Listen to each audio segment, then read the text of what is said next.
Somebody used to laugh at me all the time because I would say aluminium and it's aluminum here. So I was like, what? But I never said aluminium either. Maybe that's just Thane. Damn you, Thane.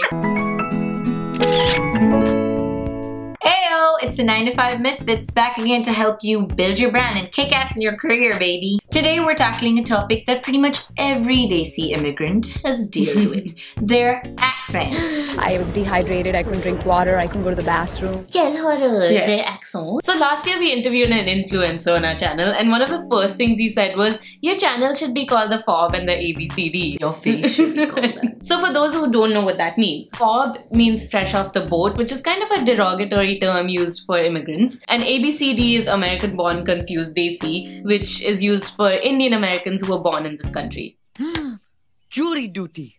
Oh, today I am truly an American citizen.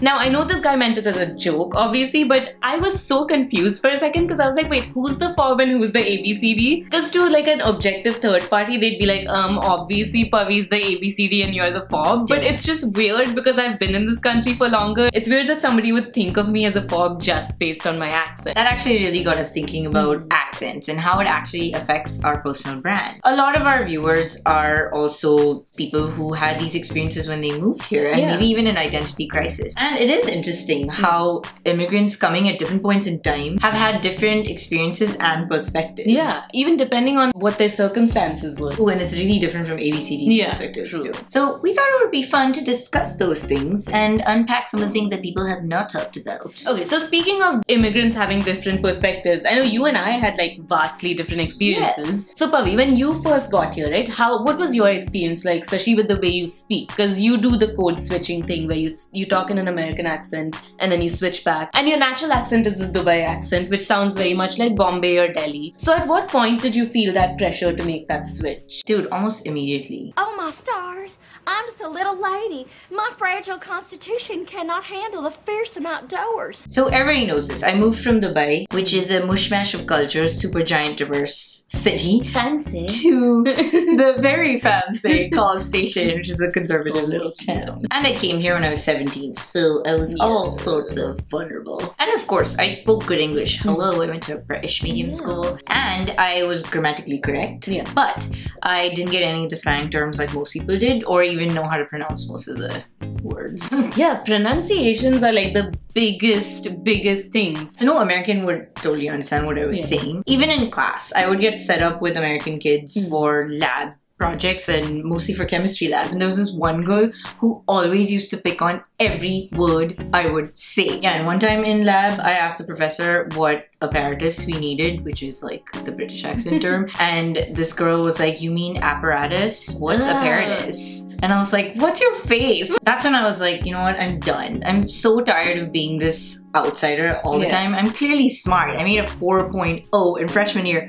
Are you watching, woman? I mean, my confidence took a hit. I already had image problems because I was going through an eating disorder and I was like, how am I gonna make friends in this country? That is a lot for a 17-year-old. So I just caved and started speaking to them in their own language, baby. Because I wanted to fit in. And I'd call them out on it if I knew anything about cars. Did I say that right? Curs. But I always wonder about you. You came to the States much earlier, but you kept with your Indian accent. So what happened there? For one, my thoughts on accents were shaped by my mom. The Victorian mom. I know. So she would often say that, oh, it's so annoying that people just go to America and then just sprout this accent overnight just to sound cooler. And so I grew up thinking that, oh, it might signal that I'm not proud of my country or my roots if I suddenly like adopt this American accent. You only live once. Speak for yourself. And the other thing was I was here with my family. So sure, I got bullied and teased about my accent in school, but I had my sister who was very close in age to me. So we were kind of going through the same stuff. And I could turn to my family for comfort, you know, when I was feeling particularly bad about all the teasing. So it's different for people like you or an only child who came here and were kind of left to their own devices and didn't have somebody to turn to. And then over time, because I've lived in this country for so long now, I just learned to moderate, toning down the sing-songiness of of my accent. You know, things like the T versus D sound or P versus B sound. Yes, that is, you're very good at that. I've noticed.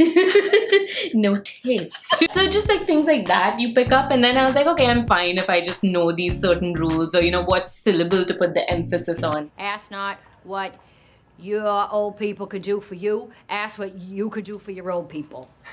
Terminator. What? No, JFK. I will say though, when I was in high school, I faced the most judgment from ABCDs. Our own?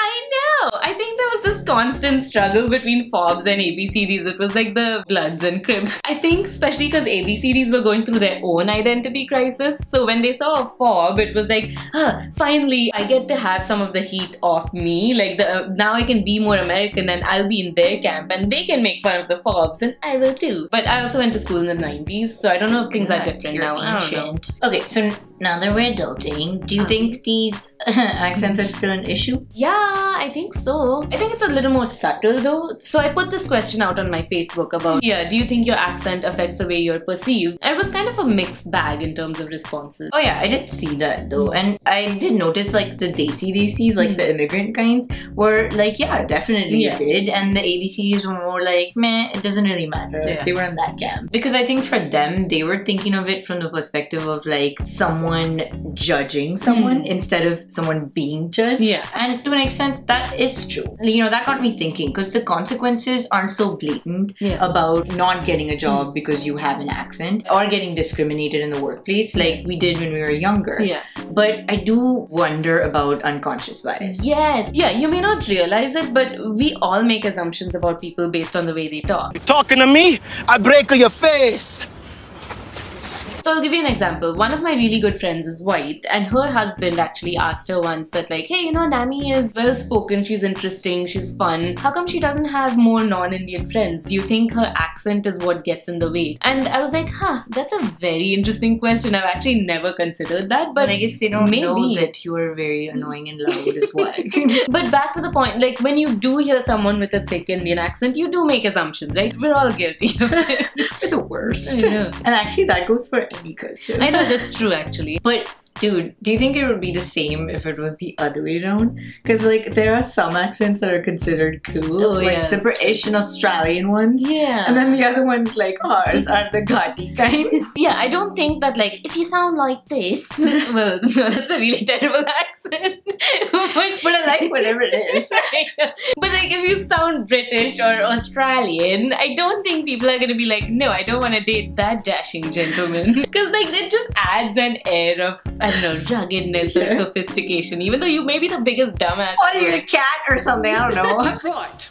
So when Rigby got his samples back from the laboratory, he made a startling discovery. But guys, I really think context matters because I do put on an accent when I'm in the workplace because people genuinely do not understand me. But it bothers me when people in India will put on like Western accents to sound cooler. Fardeen Khan, I know you're watching. Yeah, like actors and actresses, they'll go to the US and pick up, like in one day, they'll pick up an American accent, but somehow when they come back, they don't pick up the Indian accent back again. Like, how does that work? And how is it that they only pick up accents when they go on tour in like England or like the US or Australia, but they never pick up a Chinese or Nigerian or like a Ukrainian accent? Oh my god, what a surprise. Let's! When you get caught for something like that, you have all kinds of things going through your head, especially being in the business I'm in. Okay, so now that we're adults, have your views changed at all? Like knowing what you know now, would you have done anything differently? Oh, absolutely. Because if I were to move right now, I have literally nothing to prove now. I would stick to my guns, be proud of my country,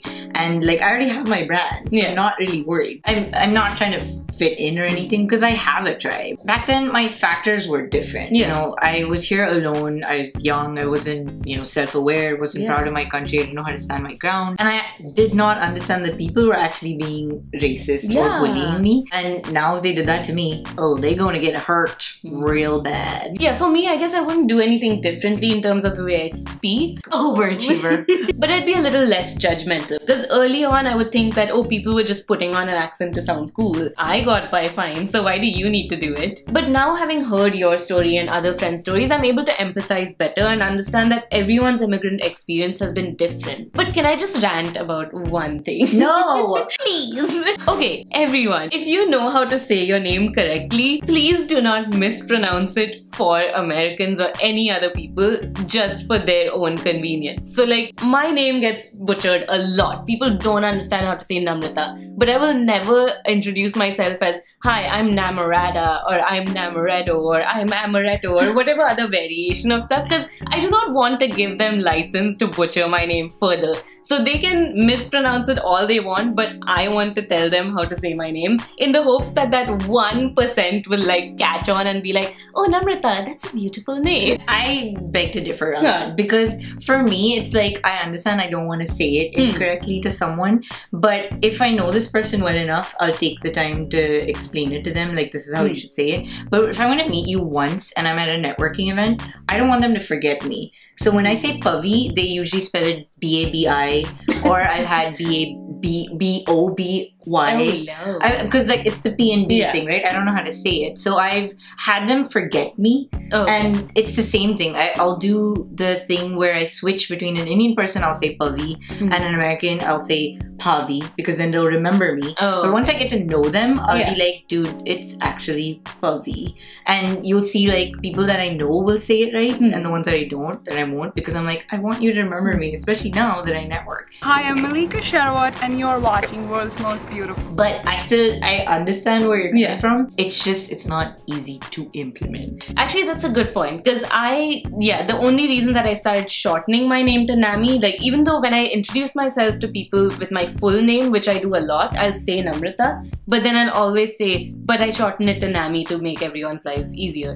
So and they still say it wrong. They call you Nami. Like, I was like, what is a Nami? No, I know what you mean, because my mentor actually had told me once that, hey, if you call yourself Namrata, people are going to forget in 5 minutes when you go to a networking event, which is why I shortened it to Nami in the first place. And I was like, in college, this girl said, can I call you P? And I was like, no, you never ever can. Once. I can call you Pooh. So guys, we'd like to turn this question to you. Have you had any issues with your accent? What are your thoughts? Let us know in the comments below. And we will see you soon with a brand new video. Bye!